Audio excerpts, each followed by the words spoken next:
If you are a business owner, a solo business owner, a business owner with, 1 to 10 employees, if you are a leader in a business or a company and you're building a side hustle, then you're going to get a lot out of this conversation we're having today, because we have a lot of incredible business guests on the show who talk about how to grow a business, how to become a leader in your business, the financial aspects of it, all that jazz.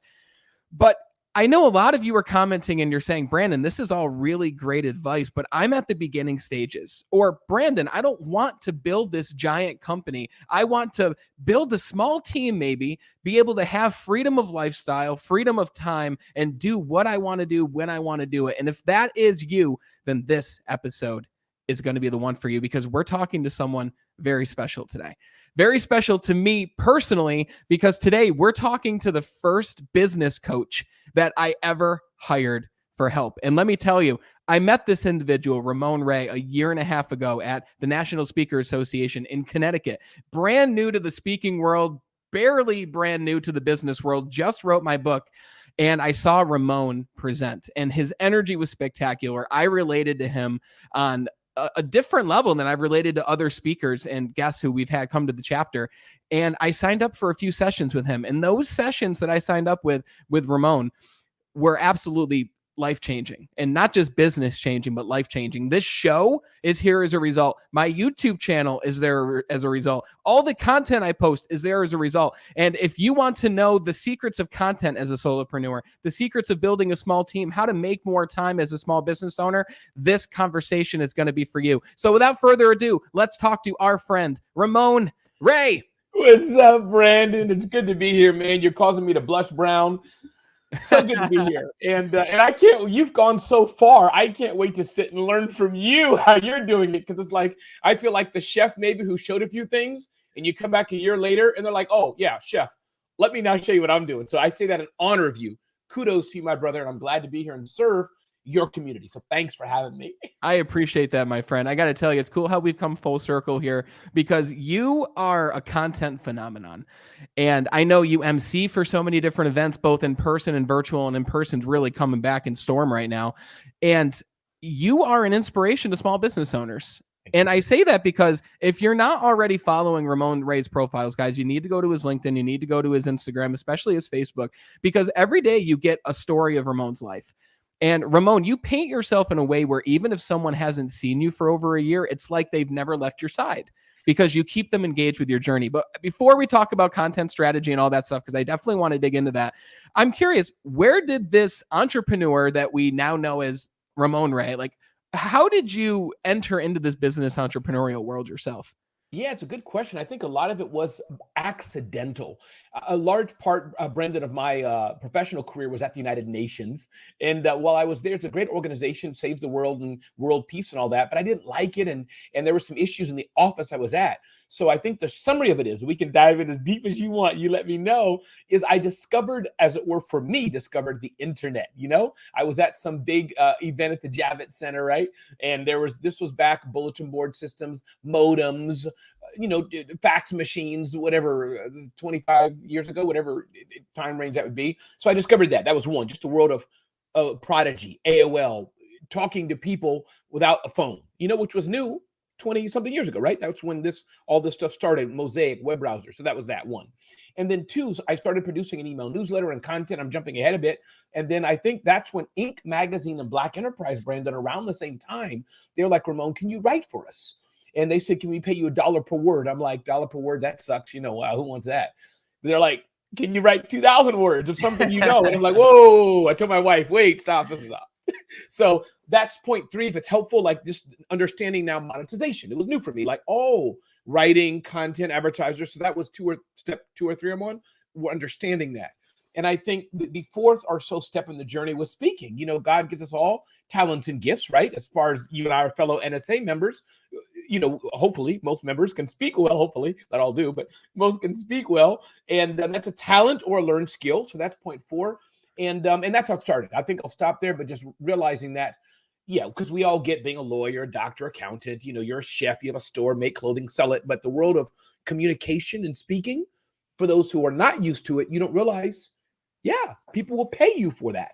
And so that's kind of how it started. I've been doing it for over 20 years. My son is 26, and it's always a date I can remember because he was old enough to play with little Hot Wheel cars under the chair I was sitting at that time. So was that helpful, Brandon? Too long, too short? Very helpful. And I know your son's got his own YouTube channel and everything that he does, because I checked that out after our conversations. And it's cool just seeing how what you've done has also gone on to your family, right? And you've influenced them through your own actions and what you're doing.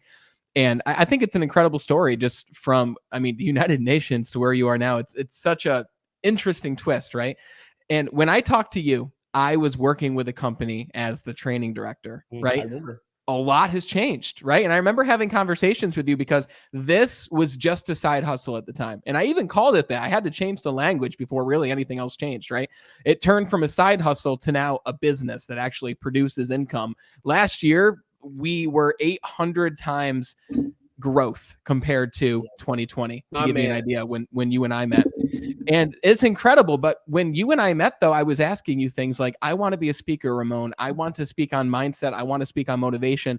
And you said, Brandon, that's all great, you said. But the thing is, you could go to any conference of any topic and speak about those things. What specifically do you feel that you could speak to when it comes to mindset? And you asked me questions that caused me to dig down and really niche myself into a certain subsect, which for me was sales. So now I work with sales companies, work with sales professionals, and I talk about all the things I wanted to talk about: mindset, lifestyle, and I found a way to merge those. But you helped me to transition from just being a side hustle to a business. So my question is, and I have a couple based on this, those out there who are part-time right now with their solopreneur business, what advice would you have for this person when it comes to moving from part-time to making it a full-time venture for themselves?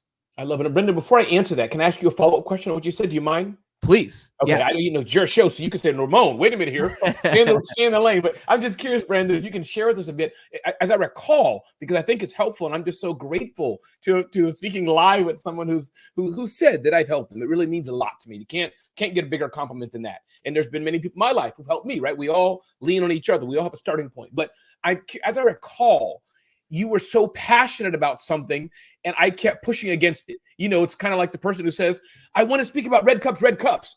And I was like, why'd you talk about coffee and fit in red cups? Is that kind of how it went? I recall something like that is what I was pushing against. Is that right or no? Yes, I'm pretty sure it was either just the mindset focus or it was the sales focus alone, because you said that it could fit into many different markets. Perfect. Getting you to think broadly, just be Brandon. Okay, good. Now I'll answer your question. But I say it because I reminded that, and because I think even today, Brandon, I talk to some people. Let's say they say, I don't know, silly examples, but you can help interpret the Ramon language. Like, Ramon, I'm passionate about pink shoes. The pink shoes, they help people walk better. And I'm like, just help people walk better and weave in the pink shoes. That's kind of what I'm hearing. But I hear many people, they're so stuck in what they love, they're not thinking of what the market wants. And then am I right? Then I'll move on. You're absolutely right. And it's funny you say that, because after our conversation, I started asking myself, rather than the product that I want to sell, like a speech or a book or a program, I started to instead focus on the person I wanted to reach, which was the person where I was a sales professional doing well in terms of income, but I was overweight. I was in significant debt. My relationships weren't nearly what they are now. So I started to relate more to the audience. And when I started relating to the audience, all these other areas opened up. Habits and lifestyle and rituals and sales tips and techniques, sure, but most of it stems from the mindset. So you did help me broaden my mind from one thing to all the different things I could talk about once I dialed in on a specific person. I love it. And I have to say one more thing, Brandon. Do you mind? Am I going too Please, far here? I love it. One more thing I just want to say. That's because of you, Brandon.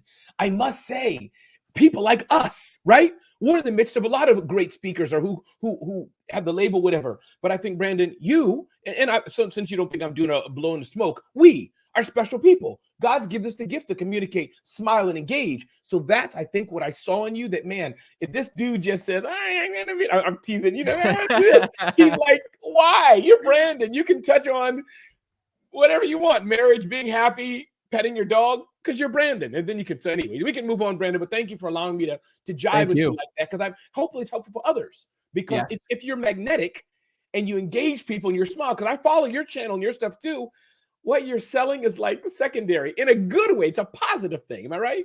Yeah, absolutely. But anyways, you asked me about growing your solo and how people can turn their side hustle into a full-time. A few things I'll say, Brandon, and I love your input and we can jive on this. But I think one, let me be clear. Going from side hustle to full-time is not for everyone, and you should not feel pressure to go full-time. I want to be very, very clear on that. I happen to have been fired from the United Nations. Brandon happened to have a passion and something that could earn him money. Let's just be frank, that could turn into a business. This is not for everyone. If you're working at whatever company you're working at and you love it, you wake up every day excited and you're being paid well and your boo and those in your life like it, brother, sister who's listening to me, stay there. You know, and I see Brandon's nod. So that's one. You have permission that everybody does not have to have a full-time job or leave their side hustle, excuse me. But how to do it, a few top level things, and I'll see what Brandon, where he wants to take this conversation. But I think one, money is important. If you leave, do you have some savings? You know, taking Dave Ramsey's Southern drawl, you make sure you have a 6-month, cash flow that you can survive off. So make sure you have money. I'll make that a high level bullet point. That's number one.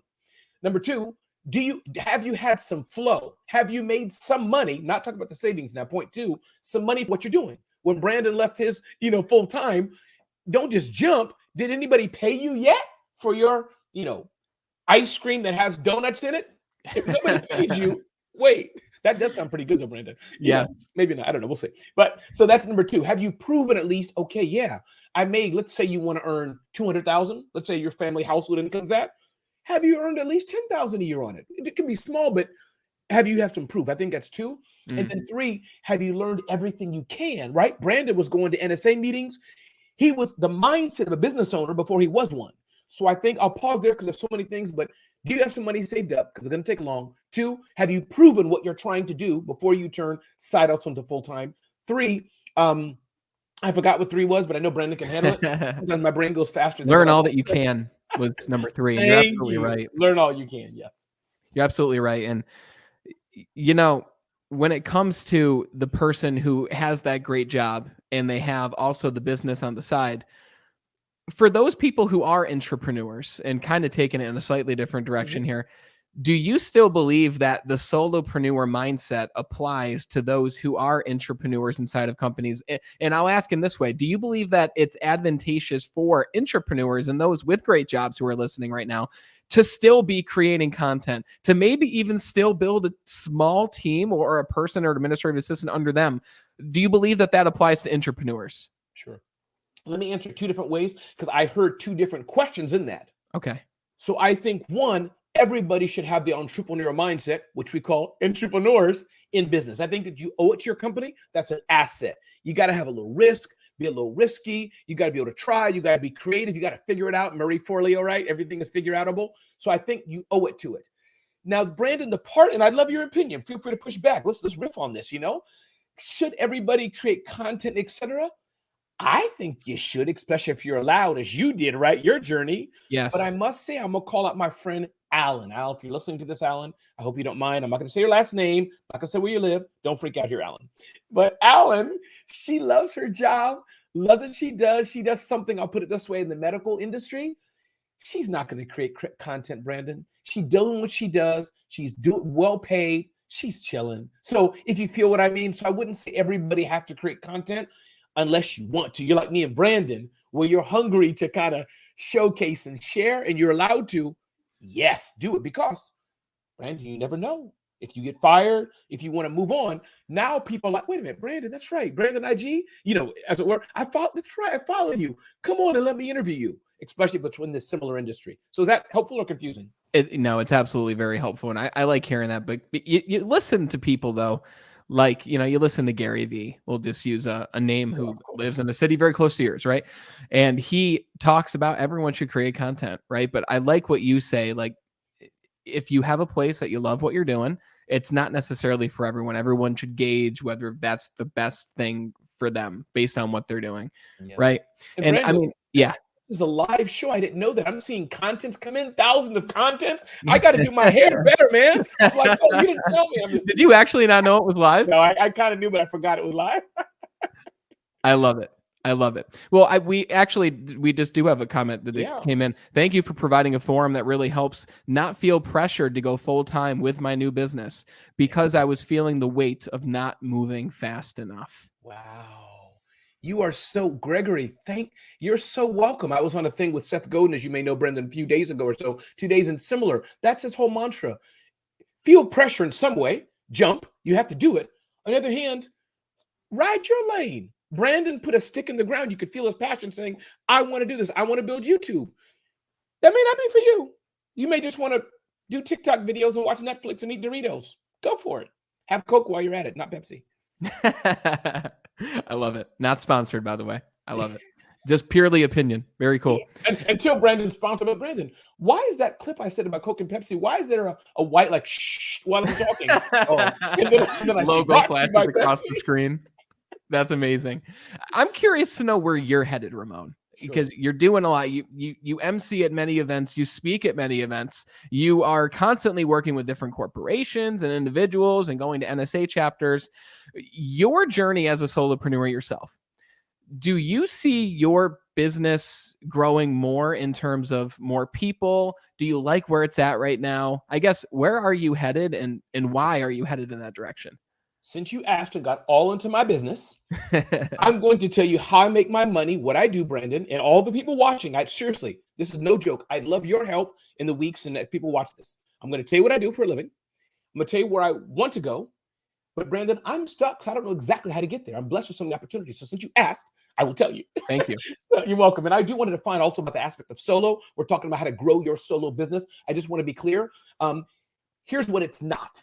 The billion-dollar brands, everybody's, 10,000 people, or even people say small businesses, 100 people or less, people or less. That's not my definition. Me, and I have no shame about it. I'm one person, and you could be literally one person or a small team of contractors, often 1099s, who help you grow. So I just want to be clear, when I talk about solo business, it's not the literal definition per se, but it could be one and a whole bunch of cool tools, right? Me and Brandon know some cool tools to make us operate faster. Or ideally, you have an online business manager or the video editor, graphics person. You still fit into Ramon's definition of growing your solo business. As I know, you talk about it. My book, Grow Your Solo, growyourSolo.com.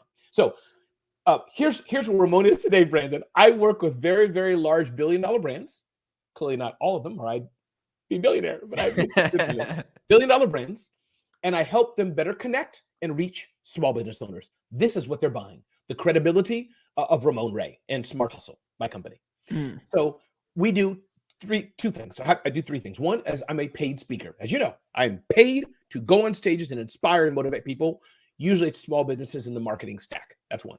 Two, we have a small content agency. So those same large brands hire Ramon to produce blog posts, videos, and etc. And we share that through our network, or they use it for their own network. That's two. So we do content. And then point three, Brandon, since I have this following of thousands and thousands of business owners, we're getting into the realm. Somebody asked me, Ramon, can you help me? And so hence products like Grow Your Solo or my Celebrity CEO, things like that. We're starting to, not in a crass way, because some people are afraid of money, but if people want my help, tons of free things they can do, or they can decide to buy it. So is that helpful? So the public speaking, paid speaker, marketing agency for large tech brands, and then three, offering premium content to our tribe. I'll pause there if you want, but then I can tell you my dilemma, but I'll pause there if you like. And I know a lot of people are listening and they're already thinking like, wow, like you do a lot of different things. You're constantly, you're taking walks through the park, you're filming your walk, talking about what you got going on. You're doing Clubhouse from 7 to 9 with Breakfast with Champions, like, and which you didn't even mention those things. But again, that's just in addition to what you do, and all those things funnel into these different revenue streams. So I know people are listening and they're like, well, Ramon, I've got kids. Ramon, I've got, I have the job that I'm doing, right? That I love, but I want to build this side hustle. How do you create the time in order to do all these different things? How do you make the most of your time? All right. I did something, Brandon, before we were going on air. Now, this is a quiz to the Brandon Eastman community. We'll see if Brandon can get this answer or not. Do you know, Brandon? It's tough. If you don't, we'll have fun here. Do you know what I did? Did you notice I did something before we went on air? You may not have noticed because you were serving your people, so don't worry if you don't know. Feel free to say you don't know. But did you notice I did anything when I was behind screen in the green room? Do you notice anything I was doing? You were eating? That was after the eating. That's a good one. You get half a point. Yes. But something else I was doing with my phone, and you may not have seen it. You scheduled something. I will. Okay, you're right too. So we have to give them a full point because I'm asking bad questions. Here's what I did. 2 seconds before I took my phone and I told my IG audience, you can see it now.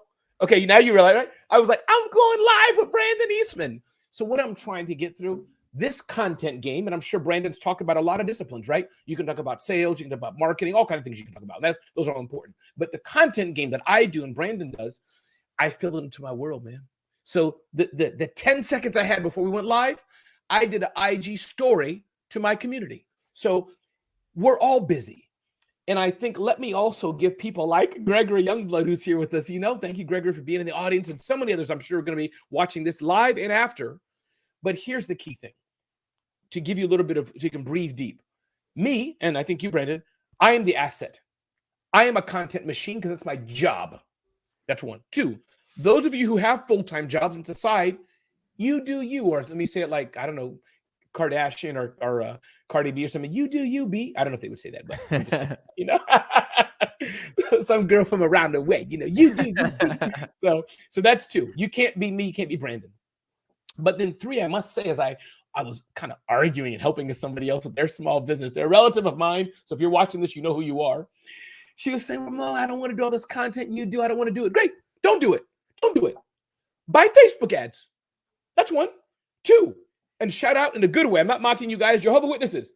Do that for business. Knock on all the doors and pass out flyers for your widget company. Go do it. Knock on doors. That's two. What? Word of mouth? Call Brandon, Ramon, and 500 other people, and word of mouth, sell your stuff. Take your pick. Go. You know what you can do? The Super Bowl is coming up. Spend, 7 to 10 million? Buy an ad for your web development company. Go for it. I'm not saying you have to do it, but this is what I do. I produce an overwhelming amount of half-decent content, that attracts my audience and funnel, and I make a living. So is that helpful? I think what I was trying to say to answer your question is that I'm not saying you have to do content, but I'm saying this is the time I spent to do it for my business. You don't have to do all this, but I must say, if you want to use content as a way to generate money, probably for some of you, the reason it's not working, you're not doing enough of it. You're not speaking the right language to the right people. It probably looks busted. You're doing it in the bathroom, with your hair all busted. See, me and Brandon, I bet you don't take more than 10 hours a day to do your hair. Me, same. So was that helpful, Brandon? Sometimes I can get off on tangents. Forgive me, but is that helpful what I was trying to answer? It's very helpful. And the only thing I disagree with is the half-decent content portion that you said there, because it's incredible, because you've been doing it since I've known you. Every day you show up, and most days you show up and you're talking while you're eating food. You're talking while you're walking through the hotel conference lounge. You're talking to people, including other people, into your content. Like, it's become a habit for you. But were there certain things that you did in order to help make it a habit? Because I remember listening to you at the NSA conference, and you said, this is how you hold your phone. You showed everyone how to do it, right? And I was really afraid, because this is before I made any content. I had to listen to you, though, because right before I came to the Connecticut chapter, I live 3 hours away over in near Albany, New York. And right before I came there, I just hosted a live event that was free. And I actually spent $2,000 marketing this free event to get people there. And I got a room that can fit 100 people. And it's a beautiful room at the Renaissance in Albany. And I get there and I'm waiting and I'm looking at the time and it's 2 minutes of, and I'm like, oh my God, there's 2 people here. And thank God at the hour mark, 4 more people strolled in. So I had 6 or 7 people. Half of them were my family. And I'm thinking to myself, why is no one here? Like, this is a free event to better yourself. And I found later on during that presentation that you gave, it's because nobody knew who I was. And rather than individually call everybody or individually message everybody, I figured it would be easy to break the ice and post my first piece of content, which I did from a hotel room while I was traveling for work. And I had to reshoot it over and over because I was so self-conscious. And finally, I was like, I'm just going to do it. And the response was absolutely incredible. Yes. People said, thank you for sharing your story. It's really cool to hear how you got to where you are and what your goals are and what you want to do.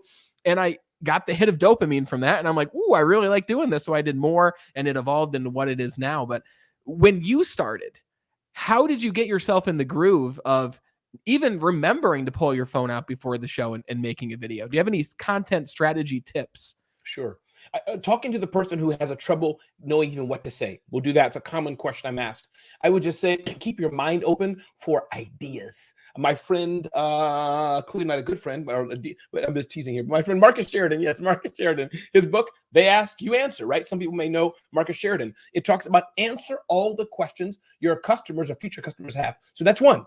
Just keep your mind open to what your customers want. And to answer the question about what Ramon does, I know that I have a growing following of people who like to follow Ramon, but not just Ramon because I'm something Brandon, because after time, that'd be boring. Brandon wouldn't want to follow me every day just for Ramon.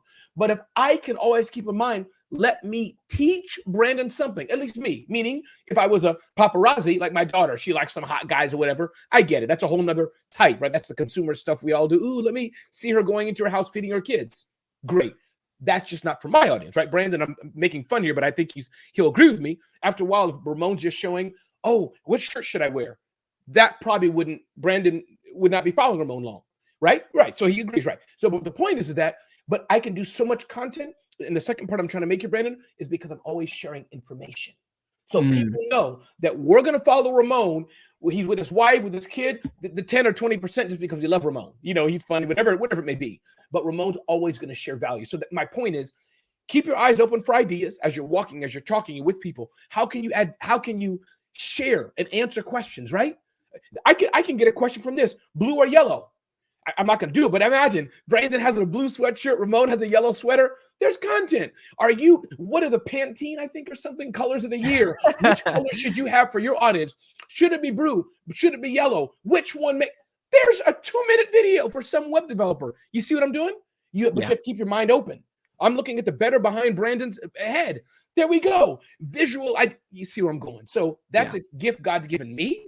But if it's helpful, Gregory says yellow. If it's helpful, my point is you have to just keep your eye and mind open, because if you're going to do the content game, you have to be fed and curated. So keep your mind open so you can be fed, and then you can feed your tribe, if that's helpful.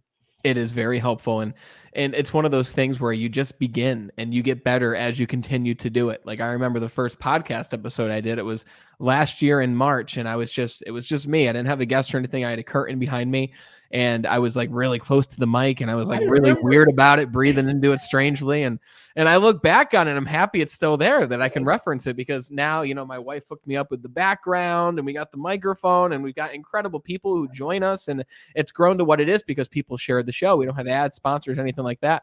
But you just begin, keep your mind open, look for things. I love what you said about questions, because I built my YouTube channel off of questions. I literally went to a website like answerthepublic.com.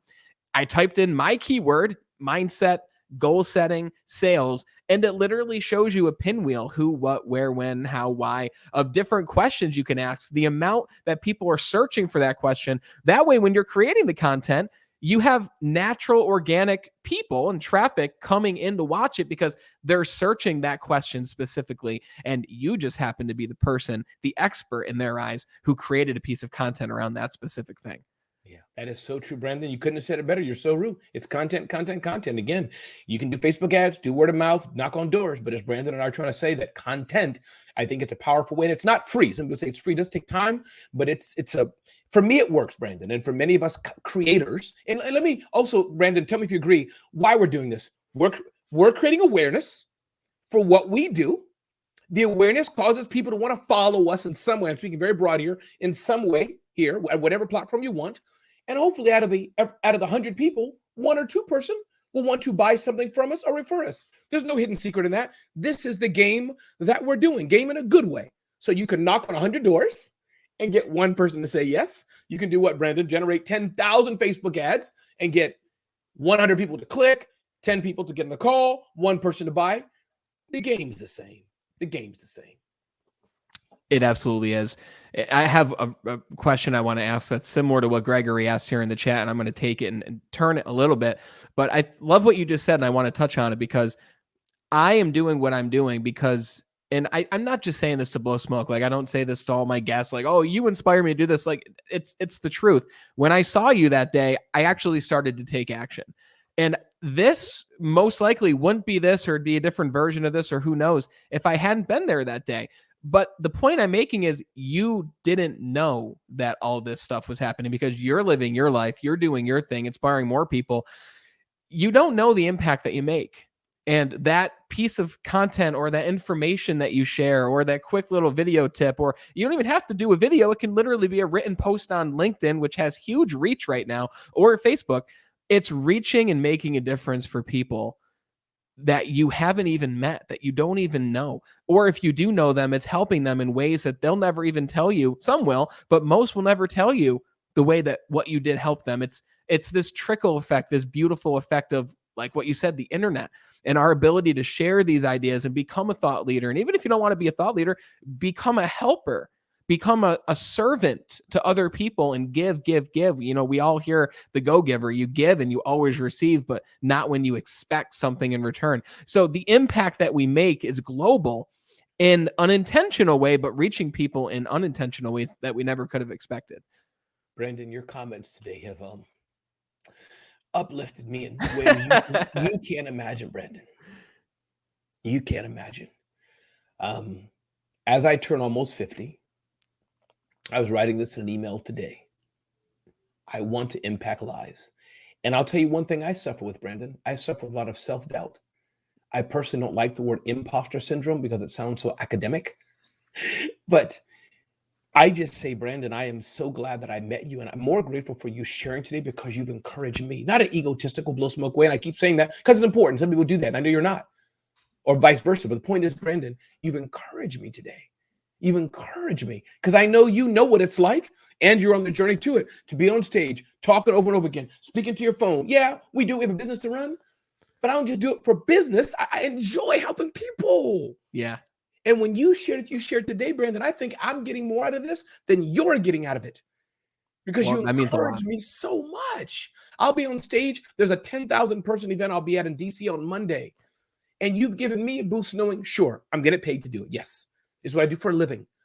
But it's not, that's more the gravy. It's knowing that there's going to be one person out there like a Brandon who I can help. Because sometimes I forget that. Because I look at, right, even though you can know them too, but through podcasts or in real life, I talk about Seth Godin quite a bit. He's impacted me.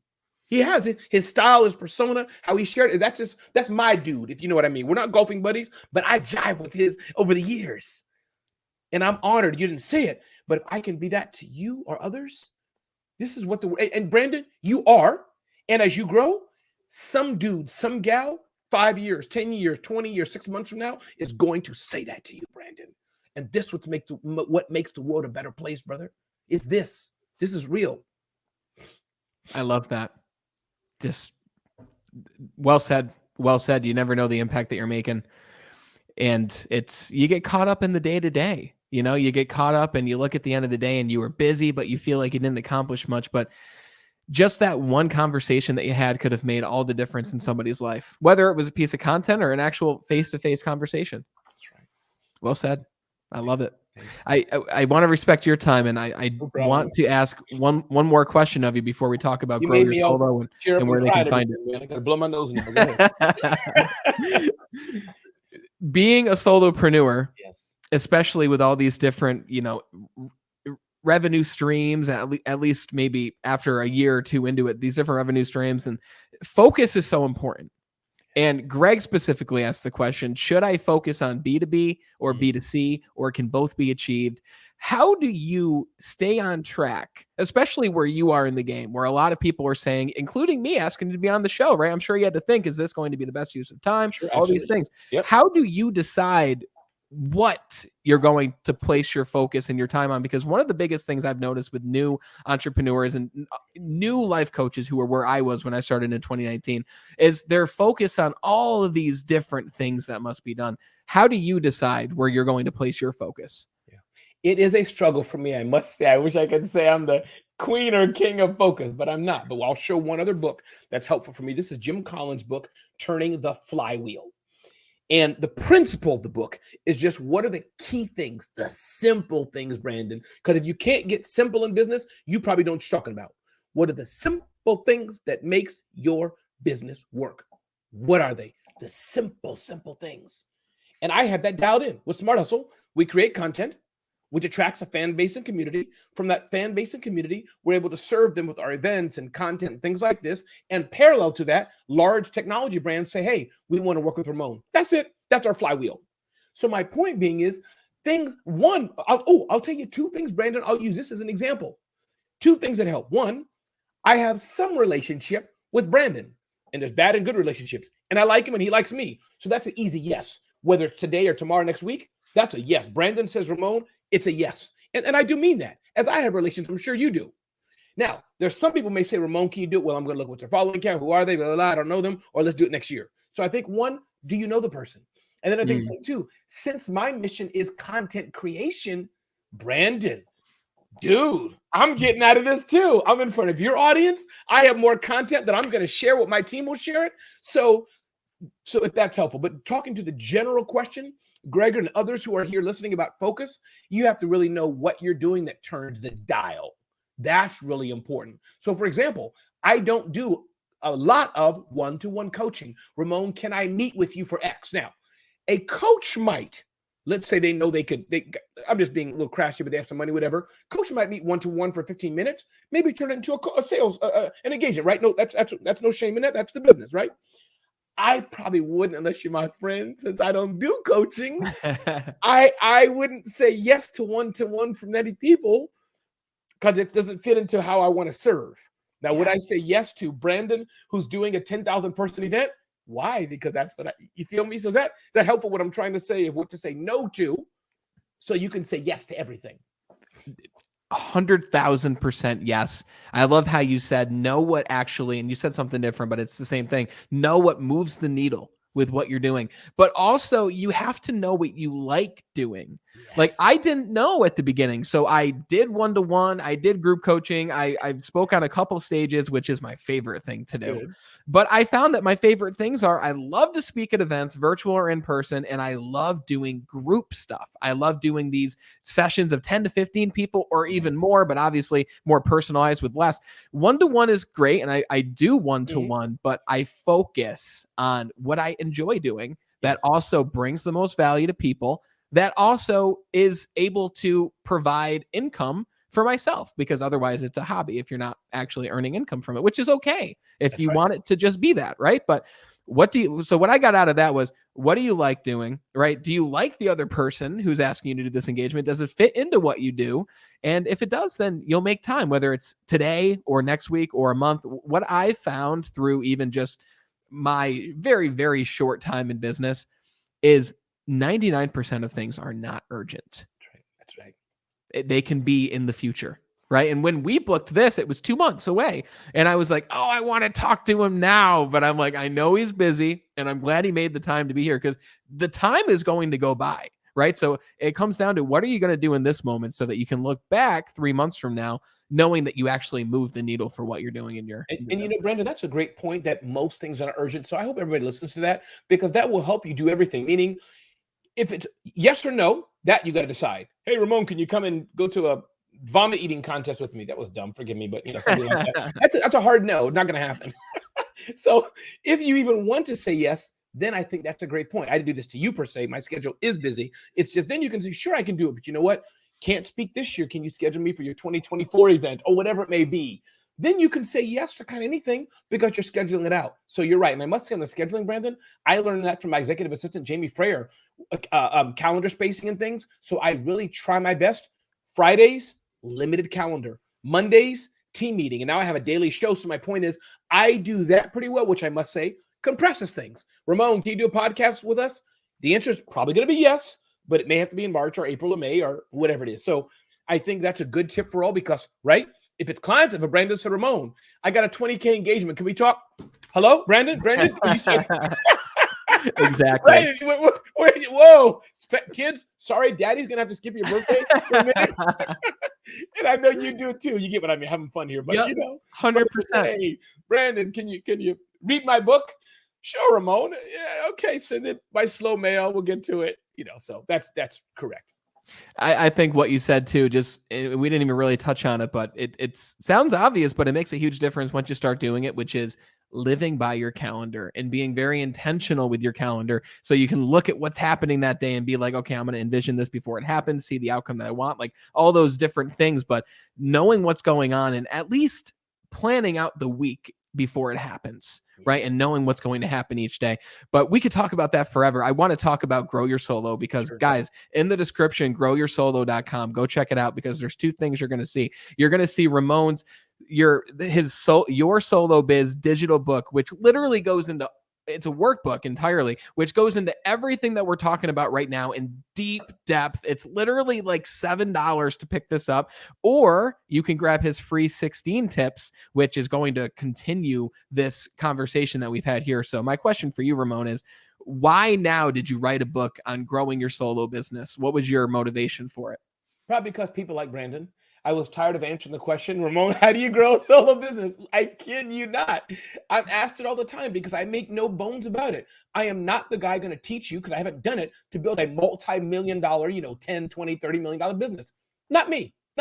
But I'm proud to say, you want to build a business that's about $1 million in revenue, that's a few $100,000 in revenue, and highly profitable, pay yourself $200,000, $300,000 a year, Brandon. Most people don't do that. Let's face it. We get so caught up in being Elon Musk. Most people are trying to get to 60 or 50 or 70, especially our peers in our market. So that's why I did it. Grow Your Solo at growyoursolo.com, Brandon, is my playbook for how God's blessed me to grow a solo business, highly profitable, and live a great life. Because yes, me and my wife, after my NSA meeting today, which me and my wife are spending a weekend together, Friday, Saturday, Sunday. That's it. That's amazing. So I want to do more stuff like that. Fly and visit my son who lives in Europe, things like that. And in order to do that, I have to maximize how I'm growing my solo business. So thank you for asking about it, but definitely it's kind of my little playbook to grow your solo business. I love it. And again, guys, links are in the description. And I think it's really important to say, Ramon, there's a lot of people out there who say, let me help you get to 7-8 figures with your business. Let me help you earn $20,000 months. And it's like, it's a breath of fresh air to hear somebody say, I want to help you to earn multiple 6 figures, right? Even maybe just 6 figures, right? Depending on where you live, that's everything, right? By doing what you love and serving people at the same time. That's authentic. That is real. And it's more than possible for so many people out there, as long as that's the decision that you make and that's the direction that you want to go. Correct. And I want to underline that, because paying yourself $100,000 a year just to get to money here means your business is probably generating $300,000, $400,000, $500,000. So I want people to understand that. That's the key. Not talking about gross 100, no, in your pocket 100K, and you have a small team. So yes, that's the kind of thing that I want to teach, my message. And those who have a bigger business, 10, 20, 30, 40 million, that's great. No, please do it. It just takes something different than I want to do. So well said. Absolutely incredible, Ramon. It's been a pleasure having here. Again, guys, links are in the description to go check out Grow Your Solo, where you can dive deeper into these things. And not even that, but so that you can enter Ramon's world. And you need to go follow him everywhere that he is, and he's everywhere. Go follow him now. Ramon, I'm so happy we can make this happen. Thank you so much. It's a pleasure to be here. And Gregory, if you email me, Brandon can hook us up. I will mail you a copy, a printed version, Gregory. And of course, you too, Brandon, of Grow Your Solo. Brandon, God bless you, and you're a great interview host, man. Bless you too. Thank you so much, my friend. You take care. What a conversation on building your business. Like, we talked about everything from is full-time for everybody. We talked about content strategy. We talked about making time. We talked about a small team and what that looks like. We talked about goals and where Ramon's headed and why he does what he does. And if you want to go deeper into those things, growyoursolo.com, links in the description to check it out. Gregory, you shoot me a message because you were so engaged this whole time. Thank you very much. And for everyone else watching, this show grows because you help us grow. You share this with one person. As long as you found value, share this with one person, because we've grown a lot since this March, and it's because of you. It's because you're part of the team. So thank you all for watching. And until we talk again next time, continue to be better.